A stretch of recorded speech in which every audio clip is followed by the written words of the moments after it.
Hello everyone, it's Sarah. As you can tell, today's video is a little bit different. This is my face. Yay! Today I'm going to be showing you some of my older bullet journals and comparing them and showing you the progress that I've made since I started bullet journaling. I have been bullet journaling ever since high school. I've always had trouble sticking with it when I'm super busy, which is when I need it most. I don't have my very first bullet journal. It was very cute. It had like little post-it cutouts and doodles and like glitter pens and stuff. I really wish I could show it to you, but I can't find it. I do have a bullet journal from beginning of college. This is from a little while ago. I have the last bullet journal that I used in college about a year ago. And then I have my current bullet journal, which you have seen if you watch my videos. We're gonna start with my beginning of college bullet journal. Let's see what we got. There was also another one from like very beginning, but I don't know where that one is either. Alright, so let's take a look at this one. When you open up this bullet journal, I have a key on the left, which is just a summary of different symbols used in bullet journaling. I don't really put this in my current bullet journals because I'm so used to using it. I've been using it for years. But basically, you mark different things in your bullet journal based on what they're related to. So is it a task? You can show if you've completed it, or you can half exit if you started it. If you want to move it to another day, if it doesn't matter anymore, or if you're going to an event or you have an appointment, I like to use a circle. I also like to use an asterisk for priority events just to make sure that I get them done. And then I also have just notes, which sometimes I do bullets, I do dashes too, and then inspiration. Next, I have the index page. As you can see, I didn't get super far in this bullet journal, but that's okay. So this is a bullet journal that I actually started in the summer as well. I actually have a trend of starting bullet journals in the summer. Anyway, this is my 2017-2018 layout. So I have the year starting with July to June, which is kind of off. I'd like to get in the habit of starting my journals in January. I also circled some important dates. So the next page is my July monthly spread. I used to really like doing calendar layouts for everything. You'll see that I include full, new, third, and first quarters for the moon. Yeah, so this is what my calendar layout looked like back in the day. This is what my weekly spread used to look like. So I had pretty small sections for each day. This is because I did daily logs. I have a little mood tracker under each day. I have a sleep tracker. As you can see, I wasn't doing too great. Water, same situation. I love this little note that I made to myself. Your water intake sucks. So I had notes section, to-do section, and then I had a little bit of a meal planning section and a habit tracker.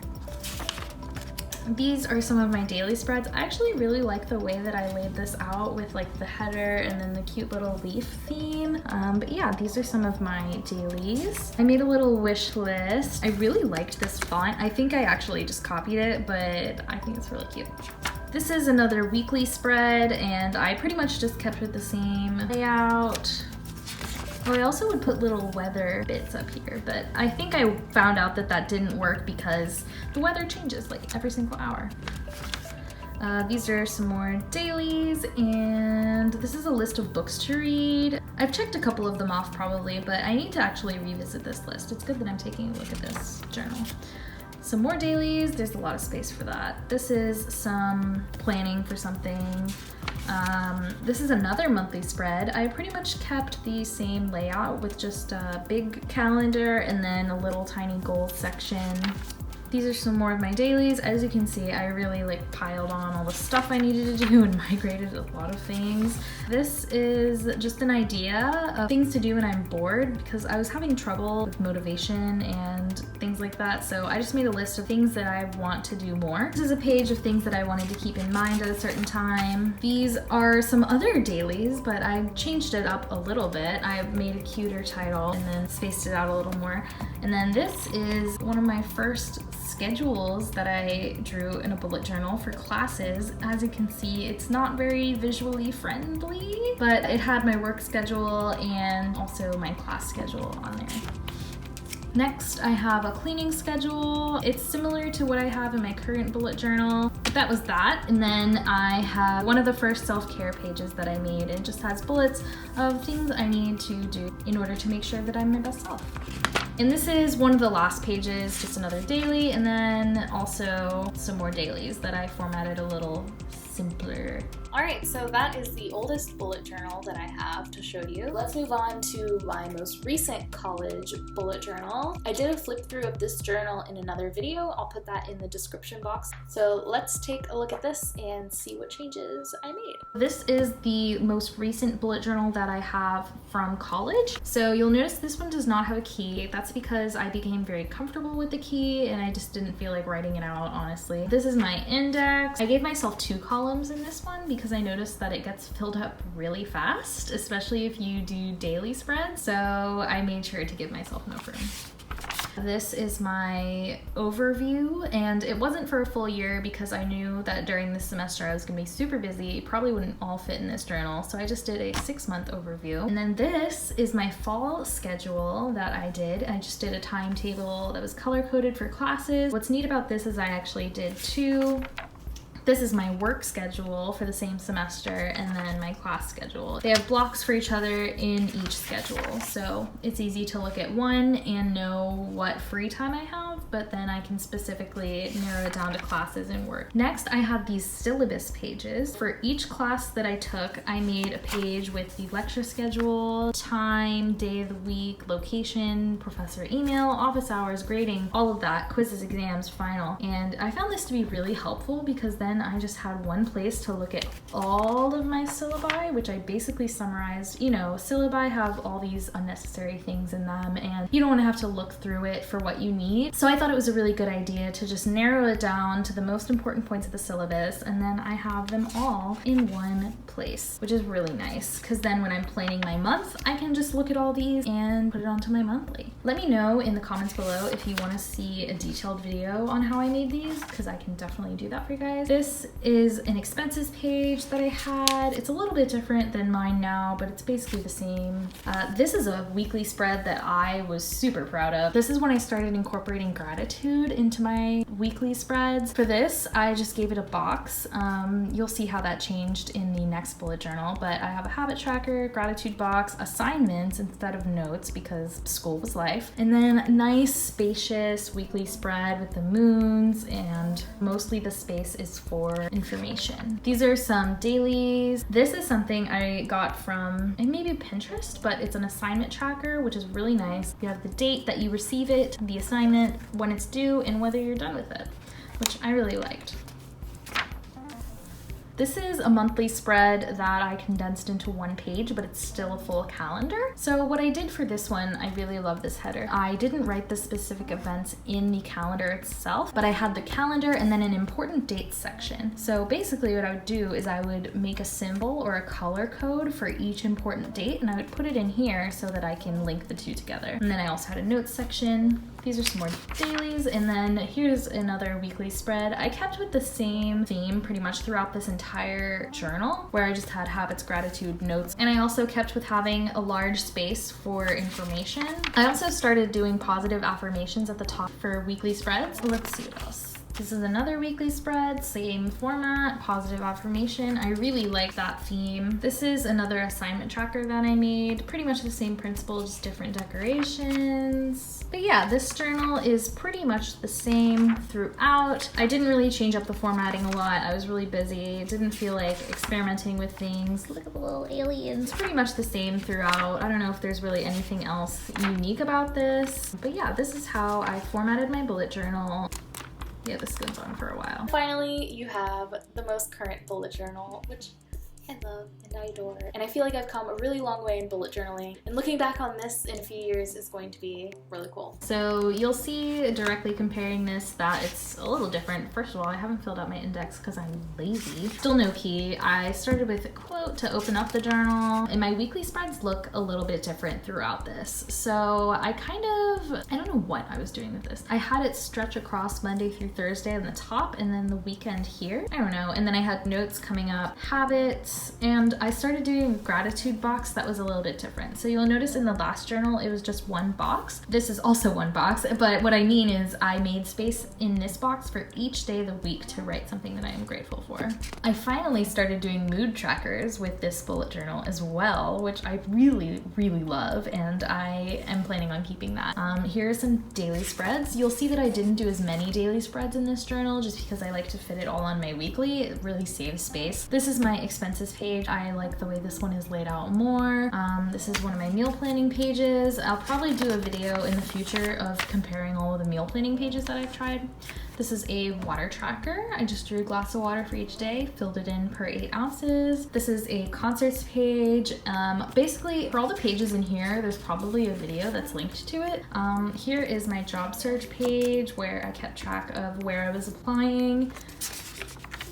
This is a behavioral questions page. This is a new apartment checklist. I did not do a video on this one. It was so helpful. So I had my move-in date to my new apartment, move out of my old apartment, all the costs, things I needed to cancel, things I needed in order to move, things I wanted to donate, things that were most important to get moved before I didn't have help anymore, and then where to change my address. That was a super helpful section. This is a monthly spread that is a little bit different. It's more reflective of what I did when I first started bullet journaling, which is a simple monthly layout where it's day of the week, and then events happening that day. This is the classic monthly spread for bullet journaling, and it's really condensed. I really like that, but you don't get to decorate it as much. It's not as visually appealing as a calendar, and it's not as easy to look at. You'll see that I switched back later on, but I also had a goals, tasks, and notes section. This is another mood tracker that I did.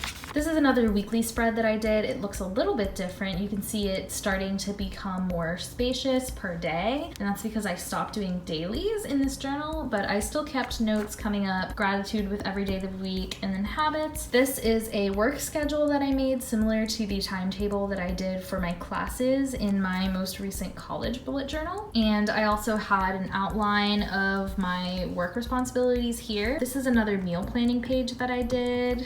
This is a very busy weekly spread, but as you can see, I continued to expand the space for each day, and then I had a notes coming up section, and then habits, and I also included a reflect section in my habit tracker so that I could reflect on how I did my habits that week. And then this is when I started doing a top 3. So I basically just write down the 3 best things that happened to me that week, which I think is going to be really nice to look back on for the year.